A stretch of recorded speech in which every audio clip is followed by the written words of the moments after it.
Daily. Taste the Daily. Taste the Daily. Taste the Daily. Low interest, flexible repayment, minimal documentation. Repco Home Loans. Your journey to home ownership is just a step away. மூச்சு திணறல், மூச்சு இழைப்பு, குரட்டையால் அவதியா? நுரையீரலை ஆரோக்கியமானதாக்கி எளிதாக சுவாசித்திடுங்கள். தங்கம் 24x7 asthma சிகிச்சை நாமக்கல் மற்றும் Kanpur. Hardening fact என்னன்னா, அண்ணா பல்கலைக்கழகத்தில் இவ்வளவு நடந்தது தாம் தும்னு குதிக்கிற எவனுமே வேந்தர் RN ரவின்றதை கேள்வியே கேட்கலையே. தமிழ்தாய் வாழ்த்தே வேணாங்க. ஆமா, ஆனா அவரோட சித்தாந்தமும் சீமானோட சித்தாந்தம் ஒரே மாதிரி தானே சார் இருக்கு. இவரும் தமிழ்தாய் வாழ்த்த புறக்கணிக்கிறாரு, திரு RN ரவியும் புறக்கணிக்கிறாரு. நம்மளே அவர்கள் அல்வா அண்ணா அறிவாளன் சொல்லி எல்லாம் போட்டு ஏதோ விமர்சனம் வச்சிருக்காரு. முதல்ல அல்வா அண்ணாமலைக்கு தான். அந்த அல்வாவை முதல்ல அவர் சாப்பிட்டுட்டு அதுக்கப்புறம் அரசியல் ரீதியாக விஜய் அப்படின்னு ஆரம்பிச்சிட்டாங்க. அப்பவுமே நல்லா தெரியுது, இது ஆதவ் அர்ஜுன் ரெட்டி அடுத்தது அங்கே போய் உக்காந்துருக்காரு. ஆதவ் அர்ஜுன் துணை முதல்வர் ஆவதுக்கான காயை அவர் உள்ளே வச்சுருக்காரு. சரி, புஷி ஆனந்த் மேலே ஏகப்பட்ட அலிகேஷன் வந்துட்டே இருக்கு சார். ஒவ்வொரு பதவிக்கும் பணம் கேட்கிறாரு. இந்த விஷயம்னா விஜய் தெரியாம நடக்குது அப்படி சார்? தெரிஞ்சுதான் நடக்குது. அப்ப வாங்குற பணம் அவருக்கும் போதா அப்படி? அது விஜய் தமிழ்நாட்டில் சீஃப் மினிஸ்டர், புஷி ஆனந்த் பாண்டிச்சேரியில் சீஃப். இப்படி போயிட்டு இருக்கு அந்த கதை.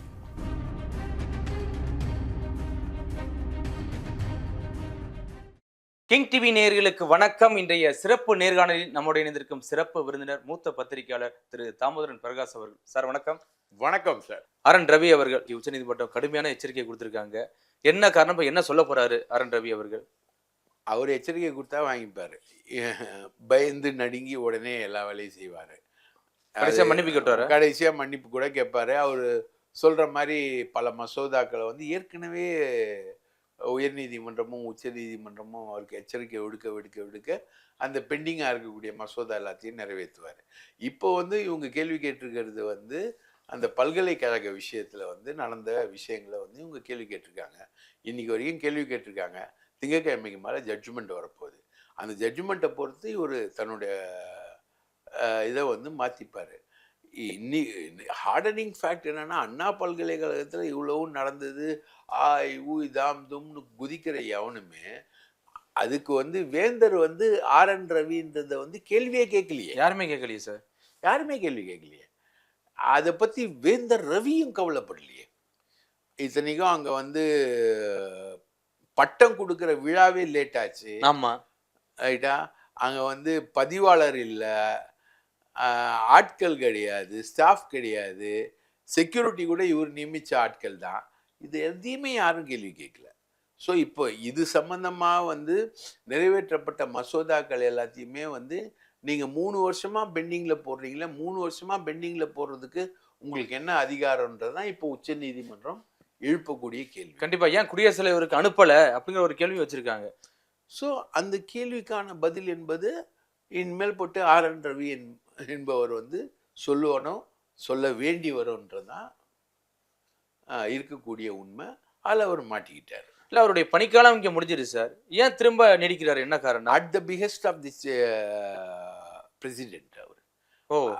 அது பிரசிடென்ட் எவ்வளோ நாள் விரும்புகிறாங்களோ அவ்வளோ நாள் அவர் இருப்பார்.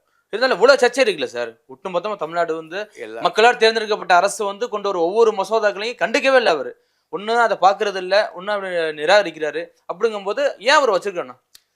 அது நம்ம வச்சுக்கிறதுக்கு கான்ஸ்டியூஷன் தான். அதுல ஒரு கான்ஸ்டியூஷனை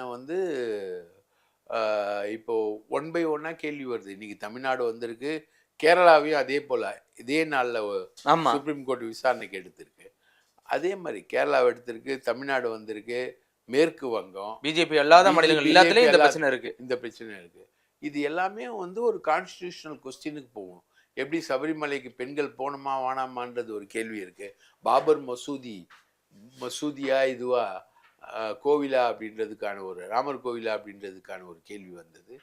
அதுக்கு தீர்ப்புகள் வேற மாதிரி இருக்கும். ஆனா அந்த கேள்விகள் சட்ட ரீதியாக உச்ச நீதிமன்றத்தில் எழுப்பப்பட்டு அதற்கான விடையை நோக்கி அந்த கேள்விகள் நகர்கிறது என்பதுதான் முக்கியமான விஷயம். இல்ல, ஒவ்வொரு ஆளுநரை பத்தி ஒவ்வொரு மசோதாக்களையும் உச்ச நீதிமன்ற கதை தட்டி தான் பிறன்மா எப்படி சார்? மக்களாட்சிங்கிறது ஒண்ணு இல்லாம போதா? அப்படி ஒண்ணுமே இல்லை. அது தமிழக மக்களோட கவனத்துக்கு தான். பாஜகவையோ இல்லை ஒன்றிய சக்திகளையோ நீங்கள் வளர விட்டீங்கன்னா இந்த கதிக்கு தான் தமிழகத்தை கொண்டு வருவாங்க. தமிழகம் வந்து ஆர்.என். ரவியுடைய ஃபுட்பால் ஃபீல்டு மாதிரி மாற்றி தமிழக அரசையும் சட்டமன்றம்னா அவருக்கு வாக்கிங் போகிற இடம் மாதிரி மாற்றிருக்காரு. அந்த மாதிரி இவங்க வந்து எல்லை மீறி அத்துமீறி செய்யக்கூடிய செயல்களுக்கான தளமாக தமிழக அரசியலை மாற்றுவது என்பது ஒன்றிய பாஜகவுடைய செயல்பாடுகள். ஒன்றிய பாஜகவுடைய பிரதிநிதி தான் ஆர்.என். ரவி, ரைட்டுங்களா? அது அவர் நல்லா செஞ்சுக்கிட்டு இருக்காரு. ஸோ இதை பற்றி கவலைப்பட வேண்டியவங்க இந்துத்துவ ஆதரவு வாக்காளர்கள், இந்த உயர் சாதி இந்துக்கள், இந்த சோகால்டு நவீன பிராமணர்கள், இவங்கெல்லாம் தான் வந்து இதை பற்றி கவலைப்படணும். லேட்டஸ்ட்டாக சீமான் கவலைப்படணும். அவர் தானே நவீன பிராமணரா நவீன இந்துத்துவவாதியாக மாறி இருக்கவர் சீமான் தானே.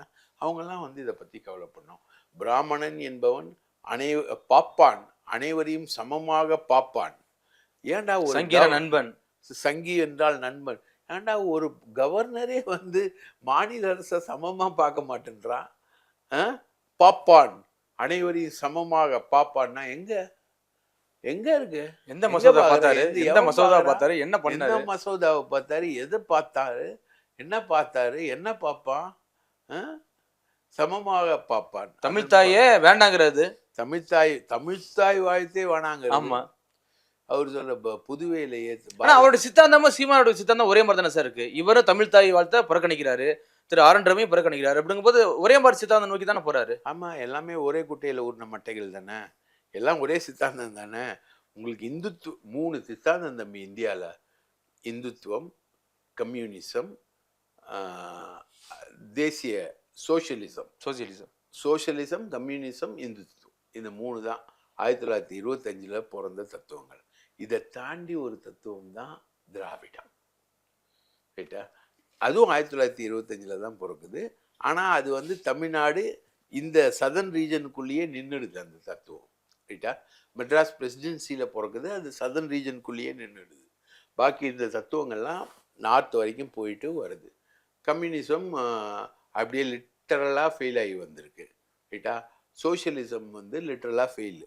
அது வந்து காங்கிரஸ், ஜனதா, இதெல்லாம் வந்து சோஷியலிசம். ஜனதா, காங்கிரஸ், மற்றதெல்லாமே சோஷியலிசம்னு வச்சுக்கோங்க. Communism fail. மிச்சம் இருக்கிறது இந்துத்துவம். இந்த இந்துத்துவம் தானே பல வடிவங்களில் வரும். ஆமாம், அதில் ஒரு வடிவம் சீமான், ஒரு வடிவம் ஆர்.என். ரவி, ஒரு வடிவம் அண்ணாமலை, ரைட்டா? இது பல வாய்களை தவிர ஒரே மிருகம் தான் இது. இது பல வாய்கள், நோக்கம் ஒன்று தான். மற்றபடி சார், நேற்று வந்து தமிழக முதல்வர்கள் திருநெல்வேலி பயணம் போயிருக்காரு. அங்கே வந்து அல்வா சாப்பிட்ருக்காரு. அதையும் விமர்சனம் பண்ணி இன்னைக்கு எக்ஸ் வலைதள பக்கத்தில் அண்ணாமலை அவர்கள் அல்வா அண்ணா அறிவாளன்னு சொல்லியெல்லாம் போட்டு ஏதோ விமர்சனம் வச்சிருக்காரு. இதை நீங்கள் எப்படி பார்க்குறீங்க? இதெல்லாம் நம்ம வந்து ஒரு மெச்சூர்டாகவே பார்க்கறது இல்லை. அல்வா கடைன்னு போட்டிருக்காரு சார். அல்வா கடைன்னு பார்த்துட்ருக்காரு. மத்தியில் வந்து இவருக்கு அல்வா கொடுக்கறதுக்கு தயாராகிட்டு இருக்காங்க. அண்ணாமலைக்கு மாநில தலைவர் பதவியிலேருந்து தூக்கிட்டு அவருக்கு அல்வா கொடுக்கறதுக்கு தயாராகிட்டு இருக்காங்க. அதனால் அதை ஒரு விஷயமா மாநில முதல்வரை வந்து அல்வா கடைன்னு விமர்சனம் பண்ணி போகிறாரு. முதல்ல அல்வா வந்து ஆடுமலைக்கு தான், அண்ணாமலைக்கு தான் அல்வா வரப்போகுது. அந்த அல்வாவை முதல்ல அவர் சாப்பிட்டுட்டு அதுக்கப்புறம் மாநில அரசோட அல்வாவை பற்றி பேசலாம். கண்டிப்பாக சார். நேற்று இதே தமிழக முதல்வர் சொல்லியிருக்காரு, நேற்று கட்சி ஆரம்பித்தாலும் அன்றைக்கி வந்து முதல்வர் பதவிக்கு ஆசைப்படுறாரு அப்படின்னு சொல்லி மறைமுகமாக தமிழக வெற்றிக்கழக தலைவர் விஜய் பேசியிருக்காரு. இதை எப்படி பார்க்குறீங்க? அது அவரோட விமர்சனம். நேற்று கட்சி ஆரம்பித்தவங்க இன்றைக்கி வந்து முதல்வர் ஆசைப்படுவாங்க. அதுக்கு அடுத்தது தேர்தலில் வரும்பொழுது எடப்பாடியோட யார் முதல்வர்ன்ற ஒரு போட்டி இருக்குது. எடப்பாடி முதல்வரா இல்லை விஜய் முதல்வரா அப்படின்ற ஒரு காம்படிஷன் இருக்குது. அந்த காம்படிஷனில் முதல்ல விஜய் வந்து என்ன அலையன்ஸ் பேட்டர்னில் போகிறாரு, எடப்பாடியோட போகிறாரா இல்லை எடப்பாடி இல்லாமல் போகிறாரா, அந்த பேட்டர்னு இந்த விஷயங்களெல்லாம் வச்சு தான் போகணும். இப்போவுமே சொல்ல ஆரம்பிச்சிட்டாங்க, விஜய் வந்து அரசியல் ரீதியாக அப்படின்னு, சவுக்கு சங்கர் மாதிரி ஆளலாம் அரசியல் ரீதியாக விஜய் அப்படின்னு ஆரம்பிச்சிட்டாங்க. அப்போவுமே நல்லா தெரியுது இது வந்து ஆதவ் அர்ஜுன் ரெட்டி அடுத்தது அங்கே போய் உக்காந்துருக்காரு. ஆமாம், சிடி நிர்மல்குமார் வேற உட்காந்துருக்காரு. அவர் வேறு ஸ்டாலின் தப்பாக சொல்லிட்டாரு, நேற்று கட்சிக்கு போனவங்களாம் இன்னைக்கு துணை முதல்வராக ஆசைப்படுறாங்க அப்படின்னு. ஆதவ அர்ஜுன் வந்து துணை முதல்வர் ஆவதுக்கான காயை அவர் உள்ளே இருக்காரு. இப்போ ஆதவ அர்ஜுனோட பணம் வந்து பல இடங்களில் பேசுது. அதுதான் இப்போ விஜய்க்கு அரசியல் தெரியாதா அப்படின்னு சவுக் சங்கர் மாதிரி ஆட்கள் பேசுறதெல்லாம் ஆதவ அர்ஜுனுடைய வீச்சு தான். ரைட்டா? அந்த வீச்சோட ரீச் தான் அங்கே போயிட்டு இருக்கு. அதெல்லாம் தான் இவங்களெல்லாம் பேசிக்கிட்டு இருக்காங்க. ஸோ இதெல்லாம் போகக்கூடிய விஷயங்களில் நேற்று கட்சி ஆரம்பித்தவங்க முதல்வர் ஆகுறாங்கன்னா முதல்ல எடப்பாடியோட இவர் கூட்டணிக்கு போகிறாரா இல்லையா அப்படின்றத வந்து இவர் தெளிவுபடுத்தணும். அது இல்லாமல் இப்போ வந்து ஜாதிவாரி கணக்கெடுப்பு, கணக்கெடுப்புல ஒரு அறிக்கை விட்டுருக்காரு. ஜாதிவாரி கணக்கெடுப்பு எடுக்கிறது வேஸ்ட்டு. எடுத்த மாநிலங்கள் அப்படி நிறுத்தி வைக்கப்பட்டிருக்கு. அது பீகார் ஆகட்டும், ஒரிசா ஆகட்டும், எல்லா மாநிலங்கள், தெலுங்கானா ஆகட்டும், எல்லா இடத்துலையும் வந்து அது எடுத்ததுக்கான எஃபெக்ட் ஒன்றும் இல்லை. இன்ஃபேக்ட் தெலுங்கானாவில் எடுத்தது வந்து 48% பிசி அப்படின்றது 2011 சென்சஸ்லேருந்து தான் இப்போவும் வந்திருக்கு. அதே இதுதான். சென்சஸ் வந்து 200 கேள்விகள் எடுக்கிறாங்க, இங்கே வந்து வெறும் 70 கேள்விகள் எடுக்கிறாங்க. ரைட்டுங்களா? ஆமாம். அதுக்கும் இதுக்கும் ரொம்ப வித்தியாசம் இருக்குது. ஸோ நீங்கள் வந்து இந்த கணக்கெடுக்கிறதுன்றது வந்து எங்கள் வீட்டுக்காரரும் வேலைக்கு போனார்ன்ற மாதிரி ஒரு கதையே தவிர, இதனால எங்கள் வீட்டுக்காரர் ஆஃபீஸ் போகிறாரு அப்படிங்கிற கதை தான். நீங்கள் வந்து குவான்டிஃபையபிள் டேட்டா இல்லாமல் இடஒதுக்கீடு கொடுக்க முடியாதுன்றது தான் பீகார் இடஒதுக்கீடு ஜட்ஜ்மெண்ட்டுக்கான சுப்ரீம் கோர்ட் ரீடிங். இங்கே 10.5% வன்னியர்களுக்கு கொடுக்கப்பட்டப்போ அதுவும் சரியான தரவுகள் அடிப்படையில் கொடுக்கப்படலன்றனால்தான் கோர்ட்டில் வந்து அது ரிஜெக்ட் ஆகுது. ஆமாம். ஸோ சரியான தரவுகள் அடிப்படையில் கொடுக்கணும்னா 2011 எடுக்கப்பட்ட டேட்டா வந்து 2021 மத்திய அரசு எடுத்துருக்கணும். எடுக்கல. 2011 எடுத்த டேட்டாவையே கரெக்ட் பண்ணிலாம் வைக்கல இவங்க. ஆமாம். அதை ராட்டிஃபை பண்ணிலாம் கரெக்ட் பண்ணி அது ஒரு டேட்டாவாகவே மத்திய அரசு கொண்டு வரல. ஒன்றிய அரசு மத்திய அரசு மைண்ட் செட்ல இல்லையே சார். இப்போ இந்த சாதிவாரி கணக்கு எடுக்கிறதுங்கிறது மத்திய அரசுடைய ஆலோசனையோடு இல்லையே. அவங்க மண்டல் கமிஷனுக்கே எதிரானவங்க தானே. அவங்க கூட கூட்டணி வச்சிருக்க யாரு? பாமக. அவங்க தானே அதுக்கு பத்தி வெக்கப்படணும், வேதனைப்படணும். அவர் திமுக தானே குறை சொல்றாரு. கூட்டணி இருக்க பிஜேபி பத்தி சொல்லவே இல்லையே சார். சொல்லவே இல்லையே. அவர் திமுக இப்போ மாமல்லபுரத்தில் மாநாடு நடத்த போறாரு. ரைட்டா? அடுத்து ஒரு கலவரத்துக்கு தயாராகிட்டு இருக்காரு. ராமதாஸ் மாநாடு நடத்தி ஒரு கலவரத்துக்கு தயாராகிட்டு இருக்காரு. இந்த மாதிரி இப்படி 2 பேரும் சேர்ந்து பண்றாங்களா அப்படி சார்? ஆமாம். யாரு ராமதாஸ் அவர்களும் அன்புமணி அவர்களும் சேர்ந்து பண்றாங்களா? சேர்ந்து தான் பண்றாங்க. அப்ப இந்த பிரிவுங்கிறது தற்காலிகமா டிராமாவா? டிராமா தான் அது வந்து நீரடித்து நீர் விலகுவதில்லை, அந்த மாதிரி தான். ஸோ 2 பேரும் சேர்ந்து பண்ணுறாங்க, அந்த விஷயங்களுக்குள்ளே போகிறாங்க. 2021 எடுக்க வேண்டிய சென்சஸ் 4 வருஷம் ஆச்சு. 2025 இன்னைக்கு வரைக்கும் எடுக்கல. 2011 சென்சஸை முறைப்படுத்தலை. ரைட்டுங்களா?